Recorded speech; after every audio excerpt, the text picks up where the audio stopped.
The shrill creak of the grain shed door startled Garrett Young awake, his hand instinctively reaching for the Colt revolver beneath his pillow before his mind had fully surfaced from sleep.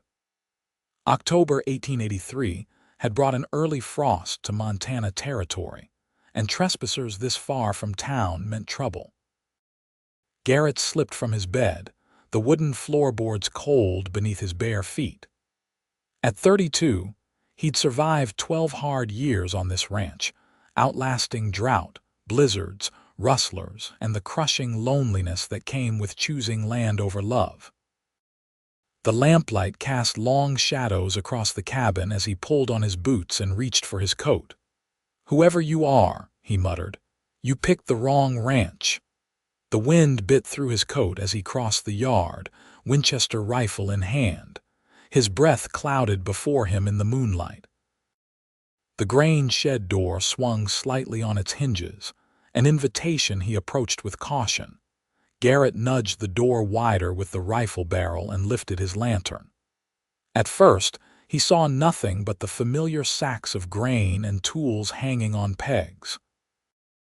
Then a small movement caught his eye. A trembling heap of burlap sacks in the corner had shifted. "Come out with your hands where I can see them," he commanded, voice steady despite the hour. The sacks moved again, and a pale hand emerged, followed by a face that made Garrett's breath catch.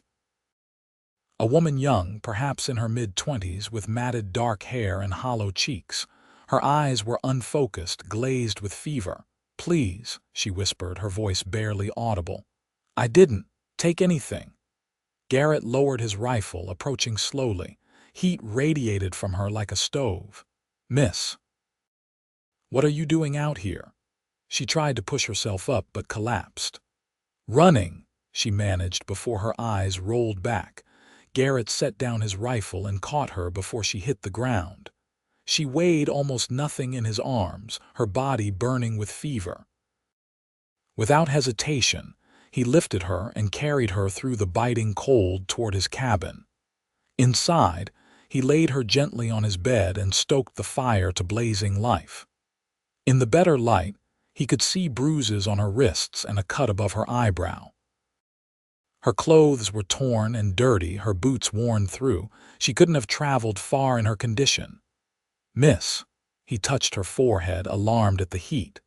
"Can you hear me?" Her eyes fluttered open briefly. When she saw him standing over her, she flinched and tried to scramble away. "Easy now," Garrett said, stepping back with hands raised.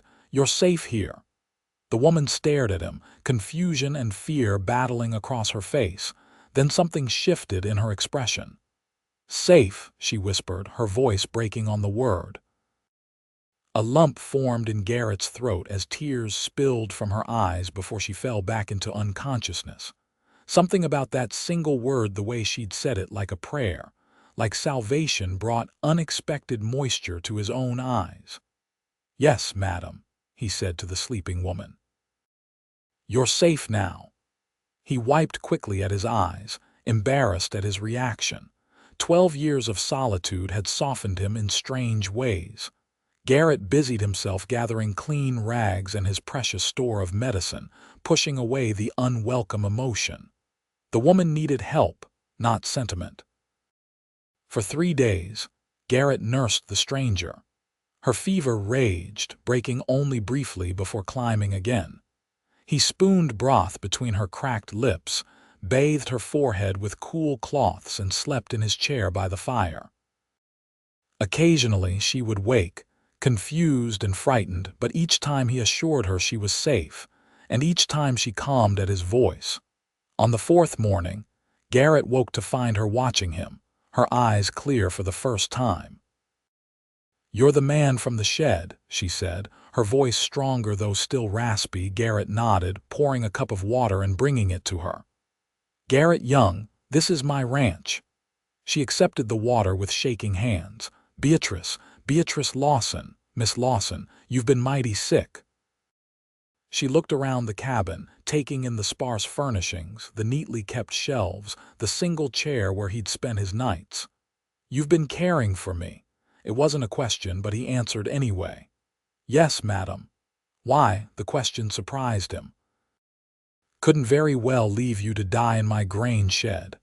A ghost of a smile touched her lips. Some might have. Garrett moved to the stove, uncomfortable under her steady gaze. You hungry? I can make eggs. Thank you.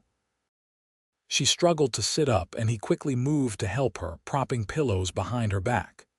You said you were running, he said as he cracked eggs into a pan. From what? The change in her was immediate. Her body tensed, eyes darting to the door and windows. I should go. Not in your condition, Garrett said firmly. And not until that fever's been gone a good day. Besides, there's a storm coming. As if to confirm his words, wind rattled the windows. Beatrice sank back against the pillows, defeat in every line of her body. No one knows I'm here, she asked. No one but me and the horses. He slid the eggs onto a plate and brought them to her. Nearest neighbors 15 miles south. Towns 20 miles east. You're about as hidden as a person can get in these parts. Relief washed over her face. Thank you. Garrett nodded, unsure what to say. He wasn't used to company, especially not a woman's. When you're stronger, you can tell me what trouble you're in. Might be I can help. Why would you? Suspicion narrowed her eyes. Miss Lawson out here, helping when needed isn't charity, it's survival. He took his hat from its peg. I need to check on the livestock. You rest. Outside, Garrett leaned against the cabin wall, drawing deep breaths of cold air. Something about Beatrice Lawson unsettled him. Not just her mysterious appearance or the obvious signs that someone had hurt her, but the way her presence filled his small cabin, making it seem both smaller and larger at once. When he returned hours later, he found her asleep again, the empty plate on the side table. She'd managed to wash her face with the basin he'd left, and combed through her tangled hair with her fingers. Even exhausted and ill, there was a quiet dignity about her that stirred something protective in him. That night, the storm hit with full force. Snow lashed against the windows, and the wind found every crack in the cabin walls. Garrett added wood to the fire and settled in his chair, a book open on his lap, though his eyes kept straying to his patient. Mr. Young, her voice startled him. Yes, madam, I was married. The confession came suddenly, her voice flat. His name was Thomas Lawson. He owned the bank in Helena. Garrett set his book aside, giving her his full attention. Everyone thought I was fortunate to catch his eye, a shopkeeper's daughter marrying into such prosperity. Her laugh was bitter. The first time he hit me was on our wedding night. He apologized so beautifully afterward. Garrett's hands tightened on the arms of his chair, but he remained silent. 3 years of apologies. 3 years of hiding bruises and broken bones. Her voice remained steady, but tears tracked silently down her cheeks. 3 weeks ago, he came home drunk and angry about a loan gone bad. He said he would kill me this time. Did you fight back? Garrett asked quietly. Beatrice nodded, her eyes distant. He had a letter opener on his desk. I just wanted to keep him away. I didn't mean to. Her voice broke. You defended yourself, Garrett said firmly. The law won't see it that way. His family owns half the territory. Garrett understood now. So you ran. I took what money I could find and fled. I made it to the train station, but his brother was there. I jumped off near a small settlement and walked until I couldn't anymore. Your shed was the first shelter I found. The wind howled outside, matching the turbulence Garrett felt. This woman had endured so much, yet here she was, still fighting to survive. Miss Lawson, Beatrice, no one's going to hurt you here. We'll figure something out. She studied him, her face solemn in the firelight. Why did you weep? In the shed when I called you safe. Garrett felt heat rise to his face. You remember that, fragments, but I remember your face. He stared into the fire, choosing his words carefully. My mother was beaten by my father for years. When I was 14, I tried to stop him. He nearly killed us both. Garrett touched a scar at his temple. A neighbor shot him. My mother lived just long enough to call me her safe boy. Understanding passed between them, a recognition of shared wounds. I'm sorry, she whispered. It was a long time ago. Not long enough, I think. Garrett looked up, caught by the gentleness in her eyes. Something shifted in his chest, a loosening of a knot he'd carried so long he'd forgotten it was there. The storm raged for 3 days, imprisoning them in the cabin together. They established a routine. Garrett would tend to the essential ranch chores, then return to find Beatrice had tidied what she could reach, her strength returning slowly. They shared stories cautiously at first, then with increasing ease. Garrett learned she loved books and had secretly taught herself arithmetic and bookkeeping, skills her husband had dismissed. Beatrice discovered Garrett had a talent for carving and an unexpected knowledge of poetry. Each revelation was a small gift, carefully exchanged. By the time the storm cleared, leaving the world blanketed in pristine white, something had changed between them. Garrett found himself watching the way sunlight caught her dark hair, noticing how her smile came more readily now. I need to move on soon, Beatrice said one evening as they sat by the fire, her hands busy mending one of his shirts. I've imposed long enough. It's no imposition, Garrett said quickly. Winter's just starting. The passes will be dangerous. I can't stay forever, Mr. Young. Garrett, he corrected. And why not? She looked up, surprise evident in her expression. Pardon, Garrett hadn't meant to speak so bluntly, but now that he had, he pressed on. Why not stay, at least until spring? No one will look for you here. What would people think? There's no people for 20 miles in any direction. But if you're worried about propriety, there's a small cabin near the south pasture. It needs work, but it would be yours. Hope and uncertainty warred on her face. I have no way to pay you. I'm not asking for payment, just... He hesitated. Just stay. A week later, Garrett led Beatrice to the small cabin. He'd spent every spare moment making it habitable, patching the roof, reinforcing the walls, building a proper bed frame. It was humble but solid. It's not much, he said, suddenly anxious as she looked around. Beatrice touched the fresh-cut pine of the table he'd built, the shelves he'd installed, the curtains he'd awkwardly sewn from flour sacks. It's perfect, she whispered, and Garrett felt a warmth spread through him that had nothing to do with the fire crackling in the hearth. Winter settled over the ranch, transforming it into a world of white and blue shadows. Beatrice insisted on earning her keep. She proved to be a skilled cook, turning Garrett's plain provisions into surprisingly tasty meals. Her needle was deft, repairing clothes that Garrett would have abandoned. More importantly, she brought conversation and laughter back into his life. They developed a pattern mornings apart as Garrett tended the ranch and Beatrice worked in her cabin. Afternoons often spent together with shared tasks, evenings reading by the fire.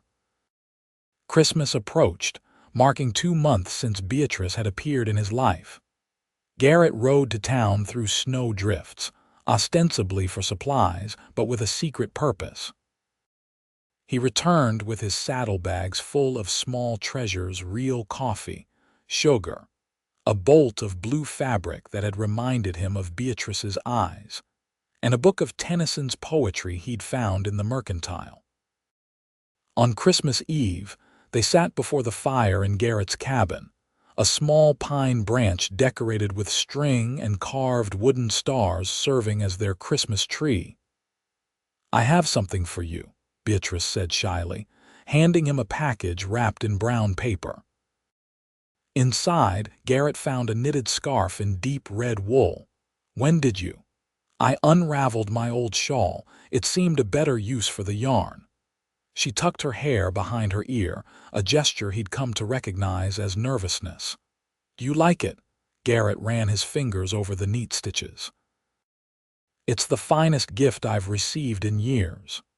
He reached beneath his chair and produced his own gifts. Beatrice gasped at the fabric. "It's beautiful, for a new dress," he explained. "I thought you might be tired of wearing my mother's old things." Her fingers caressed the smooth cotton.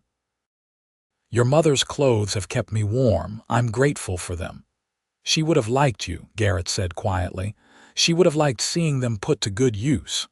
When Beatrice opened the book of poetry, tears gathered in her eyes. "How did you know?" "You mentioned once that your father read Tennyson to you." She opened the book, finding a pressed wildflower marking a page. "In Memoriam," she read. "My father's favorite, mine as well." They sat in comfortable silence, the fire crackling, snow falling softly outside. Garrett couldn't remember the last time he'd felt such peace. "Garrett," Beatrice said finally, "I should tell you something." He looked up, alarmed by her serious tone. "In town last month when we went for supplies, I saw a poster. They're looking for me." Her hands twisted together. "There's a reward." Cold fear gripped him. "Did anyone recognize you?" "I don't think so. I kept my head down, but it's only a matter of time before someone connects the dots." Garrett's mind raced. "We could leave. Go further west, maybe to Oregon or Washington Territory." "We." The word hung between them. "I wouldn't send you alone," he said, realizing as he spoke that he meant much more. Beatrice studied him, her gaze searching. "This is your home. Your family built this ranch. It's just land. He faltered, unsure how to express what she had become to him. She rose and moved to sit beside him on the hearth. "What am I, Garrett?" The firelight cast a golden glow on her face. She was beautiful not in the delicate way of painted ladies in town, but with the strength and grace of someone who had endured and survived. Over these months her face had filled out, her eyes had brightened, and sometimes when she didn't know he was watching, she smiled to herself. "Everything," he said simply. "You've become everything." Beatrice's hand found his, their fingers intertwining. "I've been afraid to admit how I feel. After Thomas, I swore I would never be vulnerable again." "I would never hurt you," Garrett promised. "I know." She smiled, and it transformed her face. "That's why I love you." The words hung in the air between them, precious and fragile. Garrett had never expected to hear them directed at him, had never thought to find someone who could see past his scars and solitude. "I love you too," he said, the words coming easier than he'd imagined. "I think I have since you called me safe." Their first kiss was gentle, tentative, both afraid of breaking the delicate thing growing between them. When they parted, Beatrice rested her forehead against his. "We still have a problem," she whispered. "We'll solve it together," Garrett promised. In January, a letter arrived from Garrett's old friend Sheriff Daniel Wilson in Bozeman. The letter confirmed what they feared: Thomas Lawson's death had been ruled a murder, not self-defense, and Beatrice was wanted. The bounty on her head had increased. "Daniel's a good man," Garrett told Beatrice. "I saved his life during a blizzard years back. If anyone will listen to the truth, it's him. And if he doesn't, then we run. But I want to try this first." It took a week to prepare. They couldn't risk taking Beatrice into town, so Garrett would go alone to meet with Daniel. If things went badly, they had supplies packed, ready to flee west at a moment's notice. The night before Garrett was to leave, snow began falling again. They sat in Beatrice's cabin, watching the flakes swirl in the lantern light. "If I don't come back in 3 days, take the north trail through the mountains," Garrett instructed. "There's a trapper's cabin marked on the map. You can shelter there until spring." Beatrice nodded, her face pale but determined. "I won't leave without knowing what happened to you." "Beatrice, no." Her voice was firm. "I've run once already. I won't do it again, not without you." Garrett saw the resolve in her eyes and knew arguing was pointless. This was the woman he'd fallen in love with, stubborn, brave, and unwilling to abandon those she cared for. 3 days, he conceded. If I'm not back, ride to the ridge. You can see the town from there. If my horse is still at the livery but I haven't returned, something's wrong. She nodded, the plan bringing her some comfort. Be careful, always am. He kissed her softly. I'll come back to you, I promise. The ride to Bozeman was treacherous, the trail obscured by fresh snow. Garrett pushed his horse as hard as he dared, reaching town just as dusk fell. He stabled his mount and walked directly to the sheriff's office, his heart pounding with each step. Daniel Wilson looked up from his desk, surprise giving way to a broad smile. Garrett Young, what brings you down from that mountain? Need to talk, Daniel. Privately. The sheriff's smile faded at Garrett's tone. He dismissed his deputy and locked the door. What kind of trouble are you in? For the next hour, Garrett told Daniel everything, finding Beatrice, her story, the evidence of abuse, and his growing love for her. She defended herself, Daniel. You know what that's like, the sheriff sighed, rubbing his grizzled beard. I believe you, Garrett, but it's not that simple. Lawson's family is powerful. They're calling it cold-blooded murder. It wasn't. I know. Daniel leaned forward, but I also know something you don't. Thomas Lawson wasn't exactly beloved in certain circles. There are rumors the bank was involved in some shady dealings, and his brother Edgar is even worse. Hope flickered in Garrett's chest. What are you saying? I'm saying that if Beatrice Lawson is willing to testify about what she endured, there are people who would back her story. People with influence. You want her to come forward? Daniel nodded. Bring her in. Let me talk to her. If her story holds up, and I believe it will, I have a judge who owes me a favor. We might be able to get this ruled self-defense. Garrett hesitated. And if we can't, then at least you tried legal channels before you run. Daniel's eyes were kind. I've never seen you look like this, Garrett. She must be special. She is. The sheriff clapped him on the shoulder.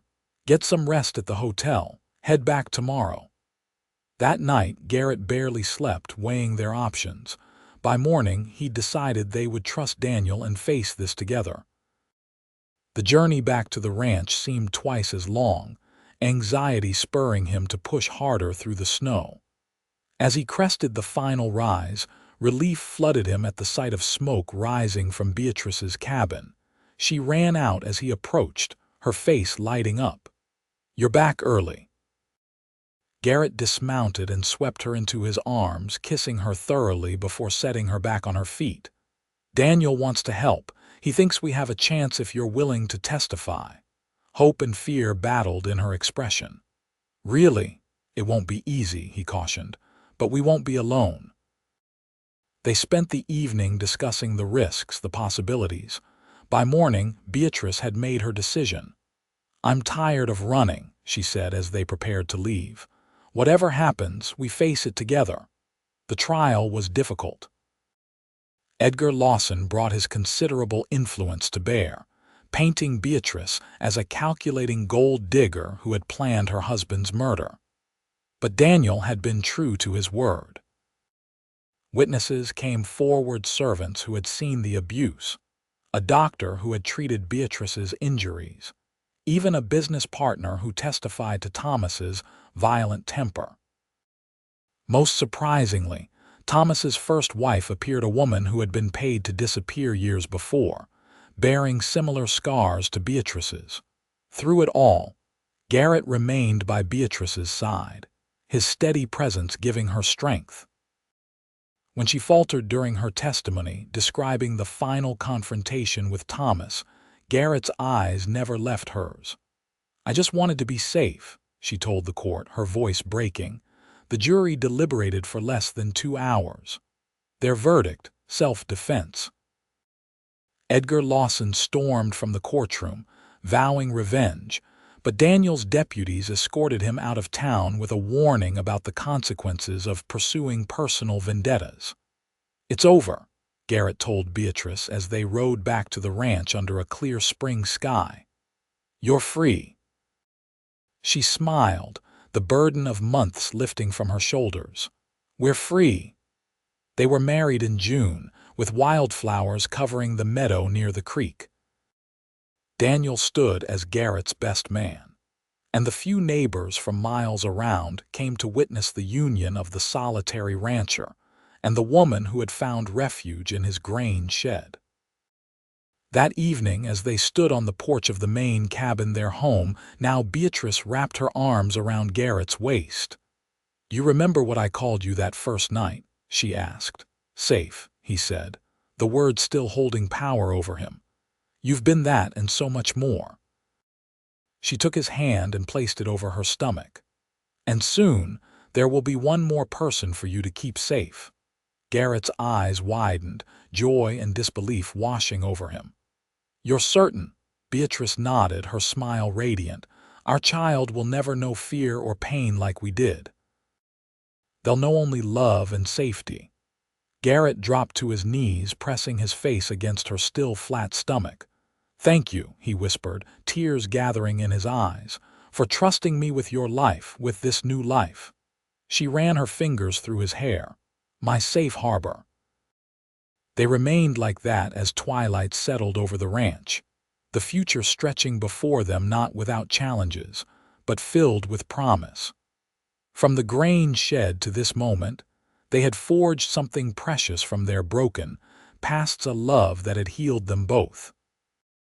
1 year later, Garrett stood at the window, cradling his newborn daughter as Beatrice slept. The child had her mother's dark hair and his green eyes. He whispered promises to her, vows to protect and cherish her always. Outside, spring was painting the Montana landscape with new life. Inside, in the home they had built together, Garrett Young held the embodiment of second chances and hard-won happiness. "Welcome home, little Grace," he murmured to his daughter. "You're safe here. We all are."